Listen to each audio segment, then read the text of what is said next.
Hey guys, this is your video lesson for Unit 10, Lesson 9, which is your last lesson, okay? So since this is your last lesson, that means next week you're just gonna have review and a test and you are done with your Intro to Geometry class, which is awesome. Good job, guys. Okay, so for the last lesson here, it's gonna be on density. It might sound familiar because it is something you also have done in science, okay? So we're gonna take it and we're gonna lump it in with the three-dimensional shapes that we've been working with. Go ahead and find the volume of this cube shown in your do now. Okay, so a cube, there's no specific cube volume formula, but you have to know that a cube is a type of rectangular prism because it has a length, a width, and a height. So volume is going to be length times width times height. And since it's a cube, those three pieces are all the same. 6 times 6 times 6 gives us 216 inches cubed.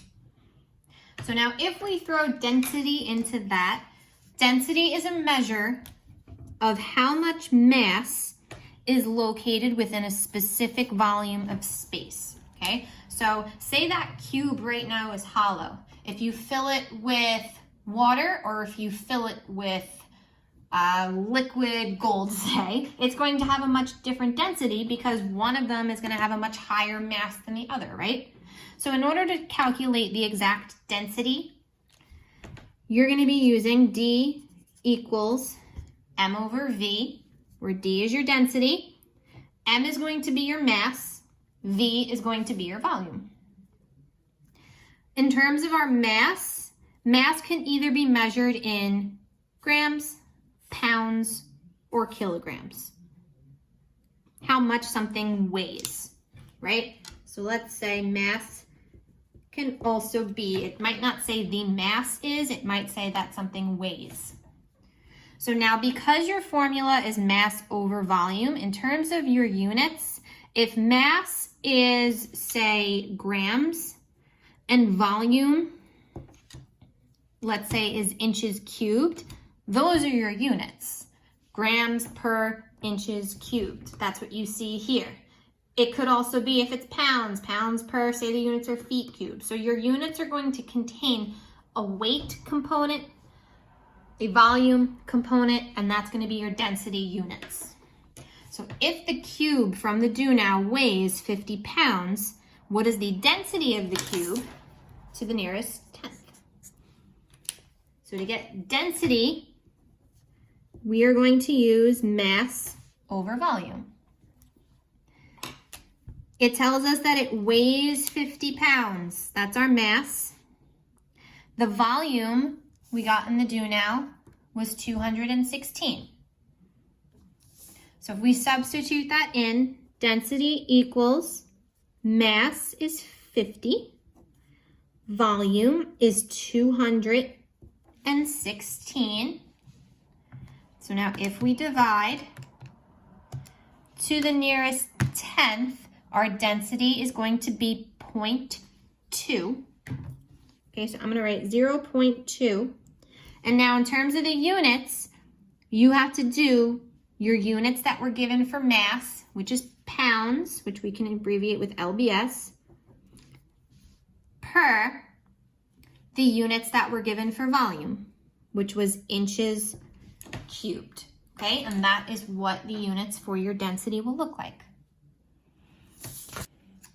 All right, so we're gonna do these 3 practice problems together. Number 1, a cylinder has a volume of 86 cubic inches and a mass of 25 pounds. What is the density of the cylinder to the nearest hundredth? So in case there is anyone out there who absolutely needs a picture just to get started, we're working with a cylinder, okay? And it wants the density of that cylinder. Density equals mass over volume. We're finding density, so we have to substitute in mass and volume.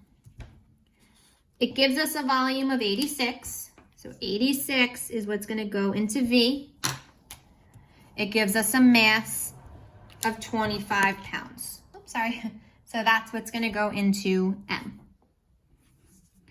Density equals mass is 25, volume is 86, to the nearest hundredth, 25 over 86 is going to be 0.29.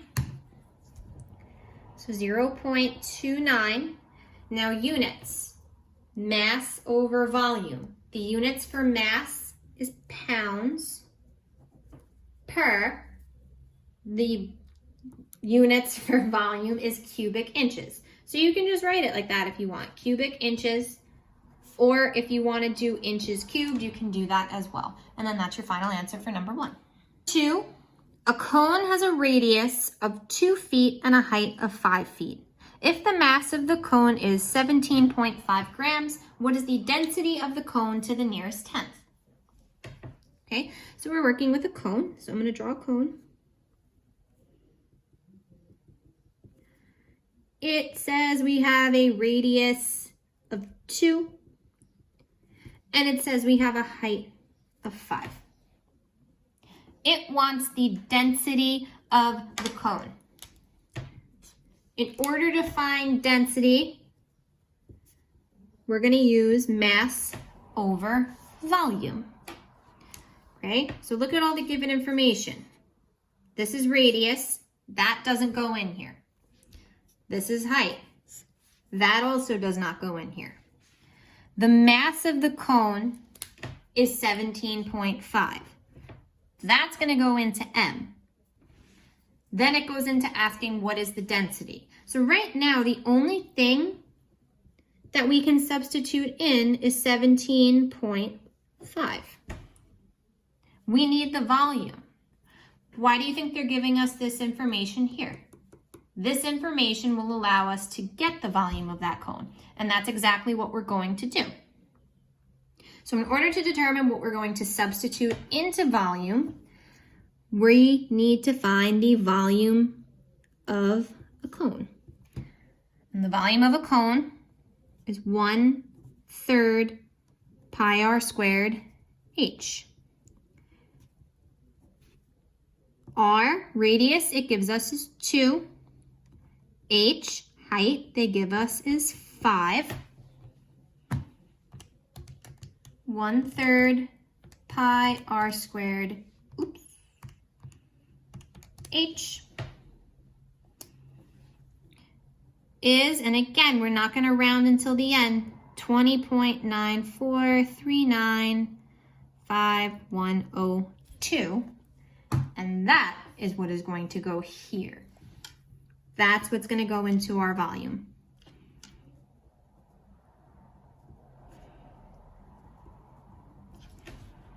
Okay, and now that we have that volume, now we can get density and round accordingly to the nearest tenth. So we want to take 17.5 divided by that volume to the nearest tenth. The density is 0.8. And now units. Mass was grams per volume is going to be, if this is feet, feet cubed. Okay, so this is a situation where you have to use other given information to get your density. You had to use a volume formula before you can use your density formula.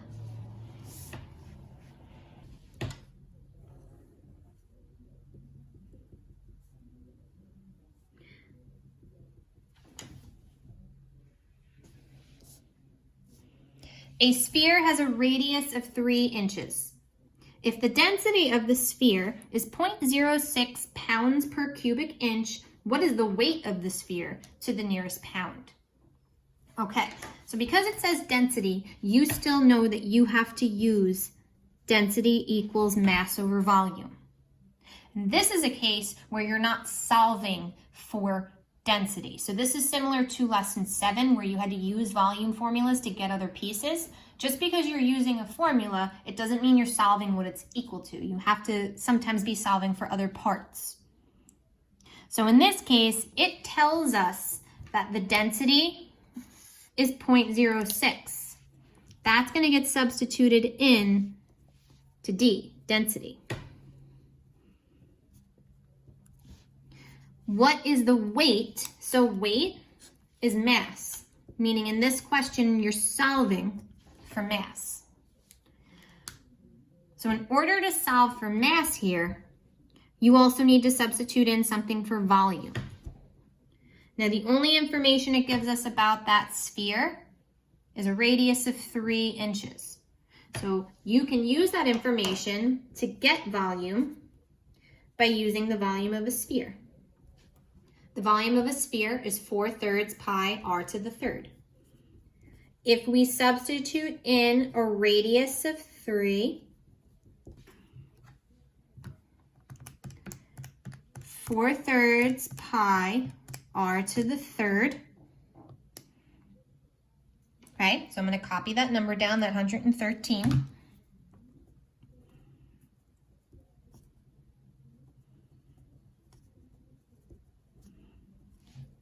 Okay, and since this is inches, it's going to be inches cubed for volume.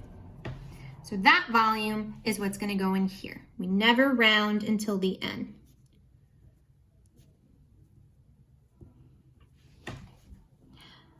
Okay, so now to solve for m, it's not a division problem anymore.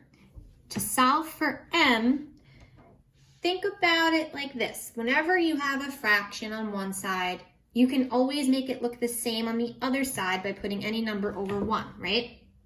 And now this should look really similar to what we did with, not to be punny, similarity.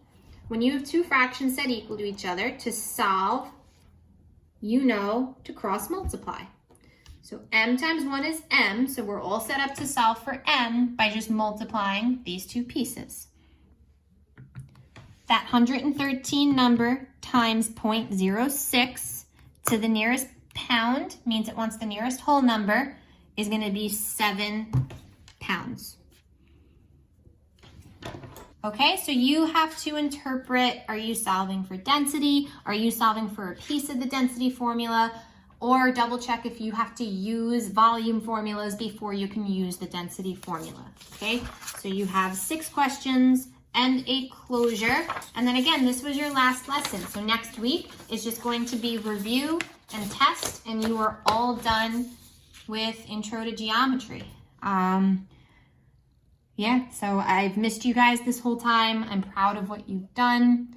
I'm proud of what you're going to do next year. And if you ever need anything from me next year, never hesitate to come by my room. I'm always here to help you, okay? Thank you guys for a great year, and good luck with everything.